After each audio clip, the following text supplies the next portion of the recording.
नमस्कार दोस्तों, आप लोगों का study for all exam channel में स्वागत है। आज हम लोग इस वीडियो में देखेंगे भारत में जो भी गवर्नर जनरल आया और उसके कार्यकाल में कौन कौन सी महत्वपूर्ण घटनाएं घटी। इन सभी चीज़ों पर हम लोग एक एक करके विस्तार से बात करेंगे। पहले कुछ बेसिक पॉइंट को समझ लेते हैं जो हमने पिछले वीडियो में समझाया भी है, फिर एक बार हम रिकॉल कर देते हैं जिससे आप लोगों को याद रहे।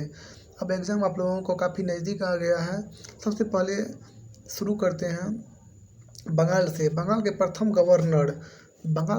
गवर्नर रॉबर्ट क्लाइव थे। वही क्वेश्चन पूछ लिया जाता है कि बंगाल के प्रथम गवर्नर जनरल कौन था। विद्यार्थी रॉबर्ट क्लाइव मार के आ जाते हैं, लेकिन ये गलत है। बंगाल के प्रथम गवर्नर जनरल जो वारेन हेस्टिंग्स थे।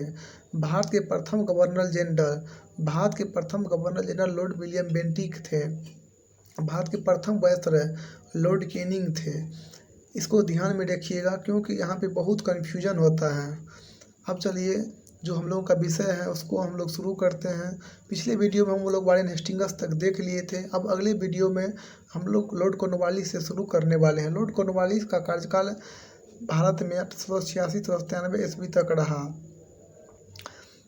इसके कार्यकाल की कुछ महत्वपूर्ण घटनाएं हैं, उसको हम लोग विस्तार से देखते हैं। इसके कार्यकाल में तृतीय आंग्ल मैसूर युद्ध हुआ था। 1790 से 1792 ईस्वी में हुआ था। इसमें टीपू सुल्तान और अंग्रेजों के बीच हुआ था, जिसमें टीपू सुल्तान की पराजय हो गई और अंत में टीपू सुल्तान को श्रीरंगपट्टनम की संधि करनी पड़ी और श्रीरंगपट्टनम की संधि के द्वारा तृतीय आंग्ल मैसूर युद्ध की समाप्ति हो गई।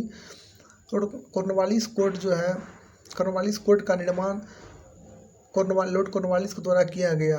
कॉर्नवालिस कोर्ट का संबंध न्यायिक सुधारों से संबंधित था।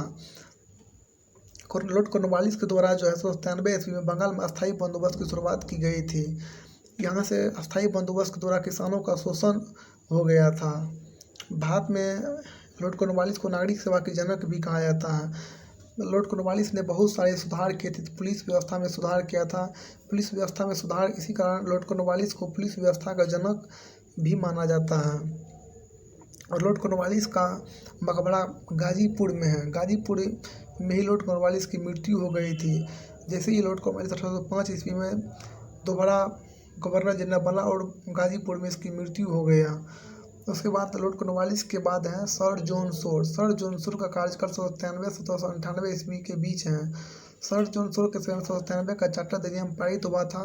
1793 के चार्टर अधिनियम में इसमें यह व्यवस्था किया गया था कि कंपनी का जो भी कर्मचारी है उसको भारतीय राजस्व में से वेतन, पेंशन आदि देने की व्यवस्था किया गया था। सर्वप्रथम 1793 का चार्टर अधिनियम के द्वारा ही किया गया था। इसके समय में द्वितीय रोहिला युद्ध हुआ था, जिसमें रोहिला का हार हो गया था। सर जॉन शोर के समय में ही खुर्दा का लड़ाई 1795 ईस्वी में हुआ था। खुर्दा का लड़ाई हैदराबाद के निजाम और मराठों के बीच हुआ था, जिसमें हैदराबाद के निजाम की हार हो गई थी। इसके बाद आता है लॉर्ड वेली का कार्यकाल। लॉर्ड वेली का कार्यकाल 1798 से 1805 है। लॉर्ड वेली का कार्यकाल में जो महत्वपूर्ण घटनाएं घटी उसमें है सहायक संधि, जो लॉर्ड वेली कार्यकाल की सबसे महत्वपूर्ण घटना मानी जाती है। सहायक संधि के द्वारा सबसे पहले हैदराबाद के निजाम के साथ की गई थी, 1798 ईस्वी में किया गया था।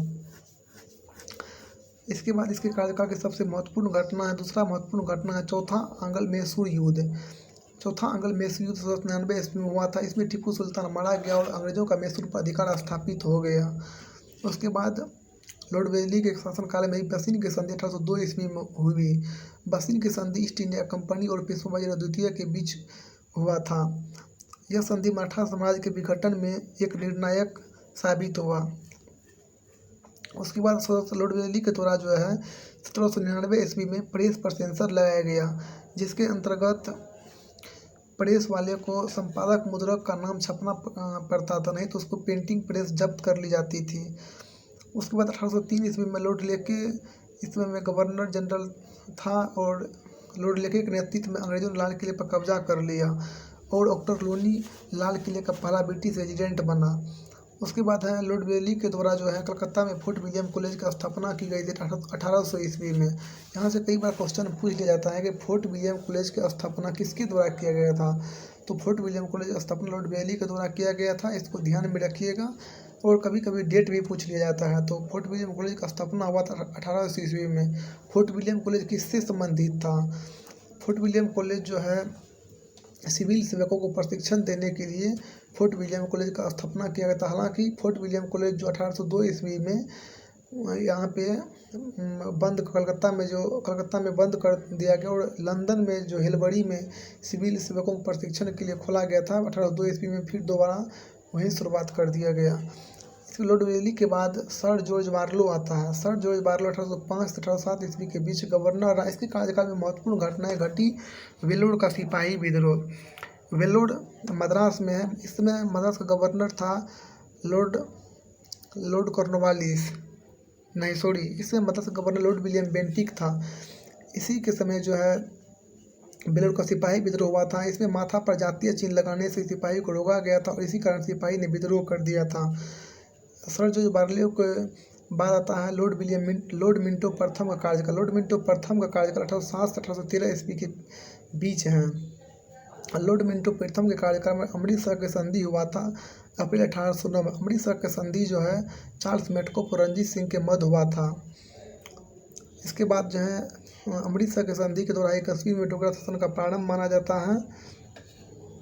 इसके बाद लॉर्ड मिंटो प्रथम के कार्यकाल में ही 1813 का चार्टर एक्ट पारित किया। 1813 के चार्टर एक्ट के महत्वपूर्ण बात है कि इसी एक्ट के तहत ईसाई पादरियों को भारत आने का अनुमति मिल गया और कंपनी को जो है एक अधिकार कंपनी का छीन लिया गया, जिसके तहत कंपनी को चीन के साथ और चाय के व्यापार के लिए एक अधिकार प्राप्त रहा और सारे अधिकार कंपनी को छीन लिया गया।